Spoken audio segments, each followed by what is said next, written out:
Hello guys, good evening. Bihar में graduation का number 1 channel all in चौरासी और इस टॉपर बैच में आप सभी स्टूडेंट का हार्दिक स्वागत करते हैं। आज हम देखेंगे हिंदी ऑनर्स पेपर 6 के वे सारे महत्वपूर्ण प्रश्न जो आपके एग्जाम की दृष्टि से महत्वपूर्ण ही नहीं बल्कि काफ़ी ही महत्वपूर्ण होने वाला है। ऑलरेडी हम लोगों ने क्वेश्चन नंबर 1 का क्वेश्चन नंबर देख लिए थे। आज हम देखेंगे क्वेश्चन नंबर 1 का ख। ठीक है, क्वेश्चन नंबर ख हमसे क्या कह रहा है, आइए फटाफट हम लोग समझ लेते हैं।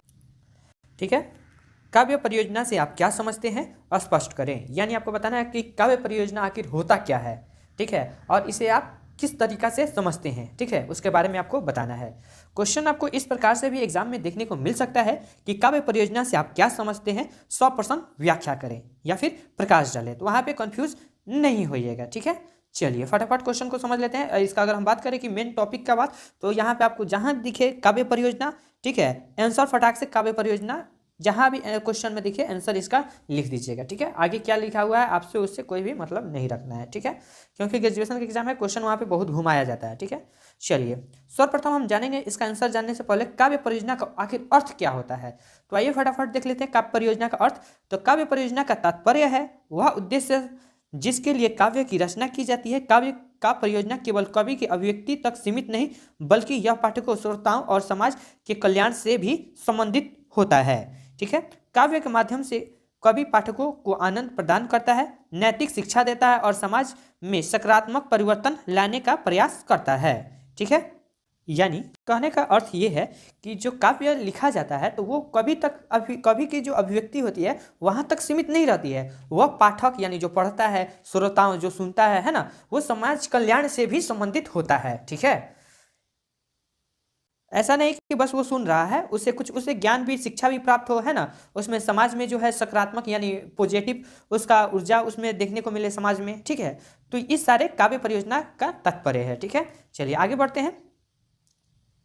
भारतीय काव्य शास्त्र में काव्य परियोजन का अत्यंत महत्व दिया गया है।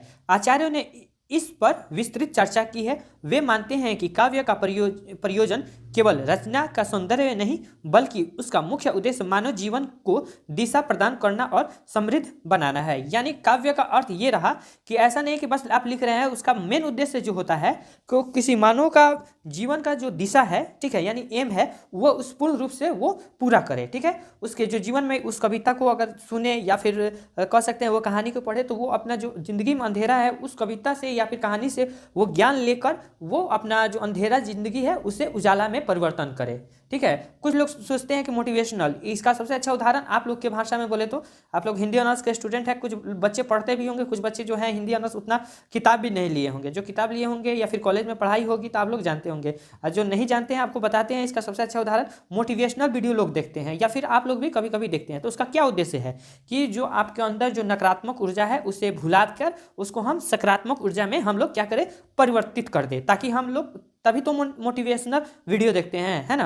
तो उसी प्रकार से जो भी कविता होती है या फिर कहानी होती है, ठीक है, तो उससे हम कुछ ज्ञान अर्जित करें और जो हमारी ज़िंदगी में जो अंधेरा चल रहा है उस अंधेरा से हम लोग निकल सके। ठीक है, बड़े बड़े लोग देखते होंगे कि किताब खरीदते हैं 250-300 रुपये का, 500-500 का, 900 का। क्यों खरीदते हैं? क्योंकि वो पढ़ते हैं, वो पढ़ के उनसे ज्ञान हासिल करते हैं, उसमें बहुत सारा ज्ञान लिखा रहता है और वो अपनी जो ज़िंदगी में कठिनाइयाँ है उसे दूर कर लेते हैं। ठीक है, तो यहाँ तक किसी बच्चों को दिक्कत नहीं होना चाहिए। चलिए ठीक है, चलिए अगला टॉपिक की तरफ हम बढ़ते हैं। अगला टॉपिक है काव्य परियोजन का उद्देश्य, यानी काव्य परियोजन का उद्देश्य क्या है। ठीक है, उसके बारे में हम लोग जान लेते हैं। सबसे पहला है आनंद प्रदान करना। ठीक है, काव्य का सबसे प्रमुख प्रयोजन पाठकों को आनंद प्रदान करना है। यह आनंद शारीरिक ना होकर मानसिक और भावनात्मक होता है। जैसे आप लोग मोटिवेशनल वीडियो इसका अच्छा उदाहरण है ना। या फिर आप कह सकते हैं आप लोग मूवी देखते हैं, तो मूवी क्यों देखते हैं? क्योंकि वो आपको शारीरिक तो नहीं देता लेकिन मानसिक जो होता है वो आपको आराम देता है। ठीक है, या फिर कॉमेडी आप वीडियो देखते हैं तो क्यों देखते हैं? तो वो आपको जो मानसिक जो है उसको आराम मिल सके। यह आनंद रसों के माध्यम से प्राप्त होता है। फ़र्क इतना है कि पहले के जो लोग थे वो किताब से मतलब मनोरंजन करते थे, और आजकल के जो लोग हैं 5G ज़माने के, वो यूट्यूब से या फिर इंस्टा से या फिर अन्य प्रकार से सोशल मीडिया से वो लोग व्यस्त हैं। ठीक है, और उससे मनोरंजन करते हैं। ठीक है, उदाहरण स्वरूप कालिदास की रचना प्रकृति और मानवीय भावनाओं का सौंदर्य दिखाकर पाठकों को आनंदित करती है। यानी इसका सबसे अच्छा उदाहरण है कालिदास की जो रचना है प्रकृति और मानवीय भावना, ठीक है, उसको पाठक पढ़ के वो काफ़ी ही आनंदित महसूस करते हैं। जैसे आप 2 घंटा टाइम पास कर लेते हैं इंस्टा पे, ठीक है, तो आपका जो मन है एकदम प्रफुल्लित हो जाता है।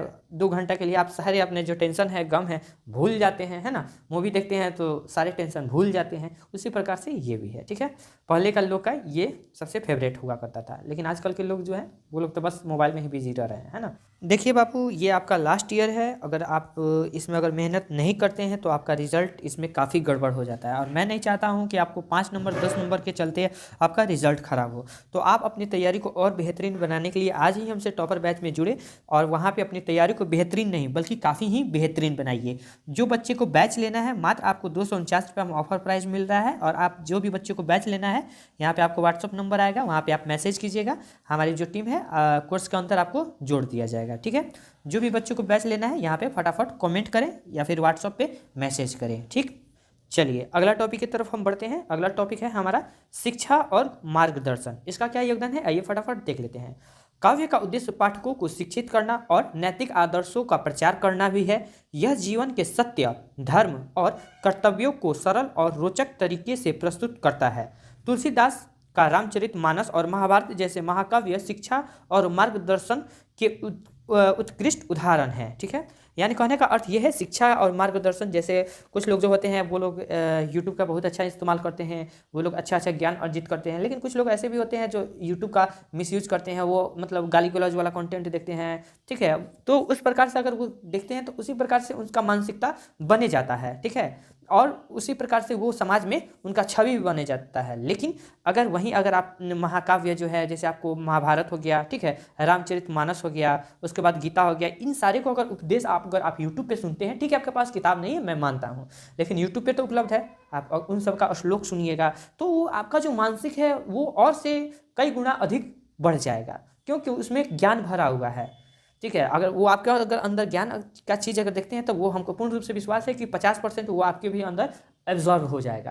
और आपके अंदर एब्जॉर्व हो जाएगा तो जो बुरी आदतें हैं वो या फिर बुरी संगतें हैं वो आप छोड़ दीजिएगा, अच्छा काम कीजिएगा, है ना। तो उस प्रकार से अगर आप सुधार अपने आप में लाते हैं तो वो आपके सुधार के लेकर वो समाज में भी आपको वो परिवर्तन देखने को मिलेगा। अगर आप सुधरते हैं तभी समाज बदलेगा। ऐसा नहीं है कि हमारे बिगड़ने से समाज कैसे बिगड़ जाता है, ऐसा नहीं। आप सुधरिए, समाज सुधर जाएगा। जो बुरे लोग हैं वो आपसे खुद अलग हो जाएंगे, जो अच्छे लोग हैं वो आपके साथ आ जाएंगे, है ना। अगर आप अच्छाई के साथ करते हैं तब, अगर बुराई के साथ अगर करते हैं तो जो अच्छे लोग हैं वो दूर हो जाएंगे, जो बुरे लोग हैं वो आपके साथ हो जाएंगे, ठीक है, समझ गए। चलिए अगला टॉपिक की तरफ हम बढ़ते हैं। संवेदना और सहानुभूति जागृत करना, इसका क्या योगदान है, आइए हम फटाफट देख लेते हैं।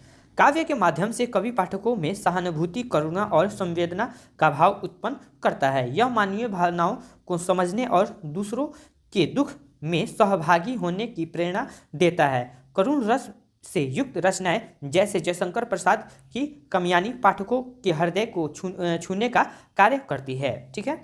यानी इनके द्वारा जो भी रचित कहानी हो, ठीक है, या फिर आप कह सकते हैं इनके द्वारा जो लिखी गई उपन्यास हैं, या फिर आप कह सकते हैं श्लोक वगैरह हैं, या फिर कविताएं लिखी गई हैं, इनके द्वारा वो समाज में जो है वो मार्मिकता का एक मतलब व्यवस्था उत्पन्न करती है। जैसे आजकल अगर हम आपको उदाहरण देखिए, हम आजकल का उदाहरण इसलिए आपको दे रहे हैं ताकि आपको जो प्रश्न है और इसका जो आंसर है आपको याद करने में किसी भी प्रकार से कठिनाई सामना ना करना पड़े। अगर आंसर आप समझ लेते हैं तो एग्जाम में लिखने में आपको एकदम बिल्कुल आसानी होगी, ठीक है। जैसे आप लोग देखते हैं कि सपोज डैट मान लीजिए आग कहीं लगा तो वहाँ पे आग बुझाने वाले कम होंगे और उसकी अगल बगल भीड़ लगा रहेगा, लेकिन आग कौन नहीं बुझाएगा। देखते रहिएगा, सब कोई अपना अपना मोबाइल निकालेगा और वीडियो शूट करना शुरू कर देगा। आग में बुझाएगा नहीं, उसको और कहेगा वीडियो बढ़िया से नहीं बन रहा है, उसको थोड़ा सा और आग को थोड़ा सा मतलब कह सकते हैं कि और आग थोड़ा पकड़े तब आके कि हाँ लगे कि हाँ कंटेंट अच्छा मिला है, ठीक है। तो वैसे नहीं होना चाहिए। अरे भाई आग लगा हुआ है, आप सारे लोग इतने लोग हैं, उसको अगर 5-5 बाल्टी अगर पानी पटाते हैं तो वो आग बुझ सकता है, लेकिन ऐसा देखने को नहीं मिलता है। जो हमारी समाज की कह सकते हैं कुरीतियाँ नज़र दिखती है, ठीक है। कोई अगर डूब रहा है तो बचाने वाले कम, वीडियो बनाने वाले ज़्यादा हो जाते हैं। किसी का हेल्प करने की वजह उनका वीडियो बनाने लगते हैं ना, तो अन्य प्रकार से वो अन्य ये समाज में हमारी कुरीतियाँ पूर्ण रूप से फैल चुकी है, ठीक है। तो वैसे नहीं होना चाहिए, ठीक। चलिए अगला टॉपिक देखते हैं, प्रेरणा देना। काव्य का प्रयोजन समाज और कवियों को प्रेरित करना भी है। यह उन्हें जीवन में संघर्ष, धैर्य और साहस दिखाने के लिए प्रेरणा देता है। सुभद्रा कुमारी चौहान की कविता झांसी की रानी ने भारतीय स्वतंत्रता संग्राम में वीरता और साहस का संदेश दिया है। यानी कहने का अर्थ है प्रेरणा देना भी एक प्रकार की ये काव्य परियोजना के अंतर्गत आता है। ठीक है, इसका उदाहरण भी आप दे दिए, झांसी की रानी है ना, तो इसमें ज़्यादा मुझे नहीं लगता है कि समझाने की ज़रूरत है। ठीक है, चलिए अगला टॉपिक की तरफ हम बढ़ते हैं। चाहे ये आप समझ लीजिएगा, ठीक है, चाहे बता ही दे रहे हैं, नहीं तो बोलिएगा कि नहीं समझा। जैसे आपको देख लीजिए कि समाज में आप कह सकते हैं कि आपके अगल बगल में कोई लड़का होगा, ठीक, और वो आप लोग देखते होंगे बचपन से ही वो काफ़ी गरीबी में पढ़ा हुआ है, बड़ा हुआ है। उसके घर में खाने को मतलब कह सकते हैं कि मतलब अच्छा खाना नहीं हुआ करता था, लेकिन उस संघर्ष में भी उन्होंने काफ़ी अच्छा तरीक़ा से पढ़ाई किया और अपने पढ़ाई को गरीबी में कोई भी कठिनाई आने नहीं दिया, और उस हालात में भी उन्होंने बीपीएससी क्लियर किया। तो वो एक प्रकार से आपको क्या होता है, वो एक कह सकते हैं कि प्रेरणा उनसे आपने लिया कि अगर वो कर सकते हैं, इनका स्थिति इतना गड़बड़ स्थिति होने के बावजूद भी अगर वो बीपीएससी क्वालिफाई कर ले रहे हैं तो मैं उनसे अच्छा हूं, तो मैं क्यों नहीं कर सकता। तो वहाँ से आप कह सकते हैं, एक छोटा सा कहानी आपको बताएं कि आप उनसे वहाँ से प्रेरणा ले सकते हैं। ठीक है, और इसका सबसे अच्छा उदाहरण भी आपको हम बता दिए, सुभद्रा कुमारी चौहान की कविता झांसी की रानी। ठीक है, चलिए आगे हम बढ़ते हैं, यहाँ तक किसी बच्चों को दिक्कत नहीं हुआ होगा। चलिए आगे बढ़ते हैं। सौंदर्य का बोध कराना, इसका क्या ये रहा, आइए देख लेते हैं। काव्य का एक अन्य प्रयोजन पाठकों को सौंदर्य का अनुभव कराना है।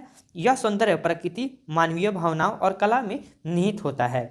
काव्य के माध्यम से कवि पाठकों को उन सौंदर्यपूर्ण क्षणों का अनुभव कराता है जो उनके दैनिक जीवन का अदृश्य रह सकते हैं। यानी वो अच्छा चीज़ दिखाया प्रकृति में, जैसे मान लीजिए समुंदर हुआ, झरना हुआ, झरना एकदम कलकला रही है। ठीक है, समुंदर जो है एकदम एकदम मतलब कह सकते हैं ठंडी ठंडी हवा बह रही है, आप गर्मी के दिन में है, इस प्रकार से वो प्रकृति को बताया गया है। ठीक है, तो वो उस प्रकार से सौंदर्य का बोध कराते हैं। ठीक है, तो यहाँ तो किसी बच्चों को दिक्कत नहीं हुआ होगा।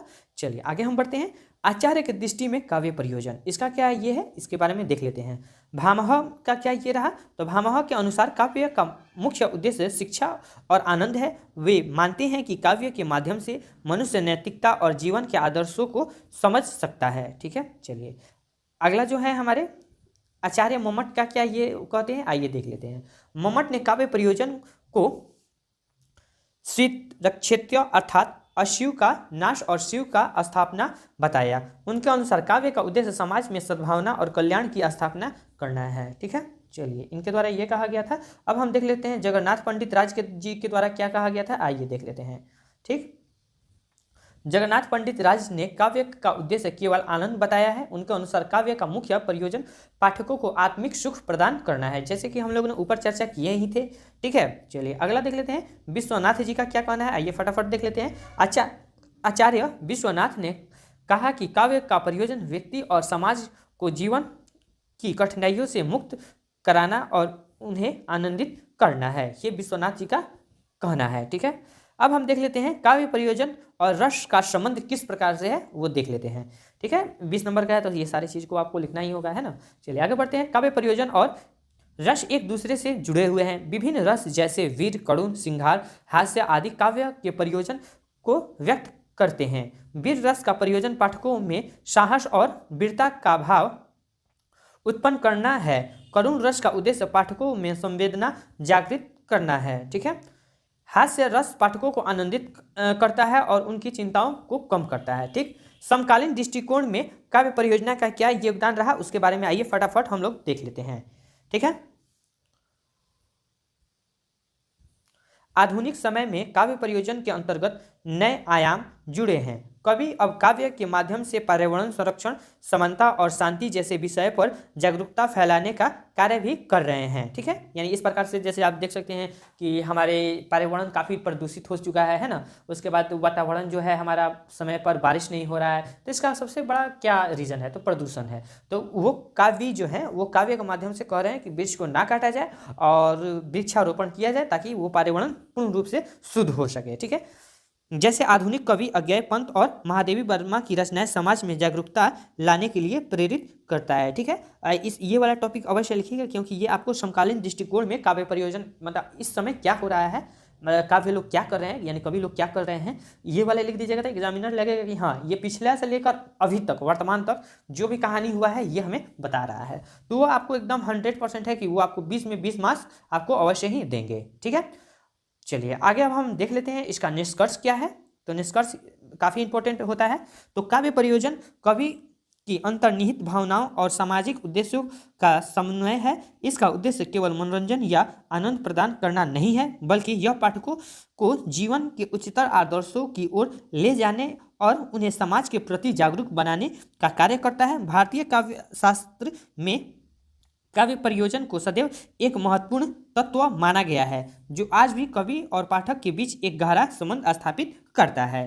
ठीक है, तो निष्कर्ष हम लोग देख लिए कि यानी जो भी हम लोग टॉपिक देखे हुए थे उसका ये निष्कर्ष रहा।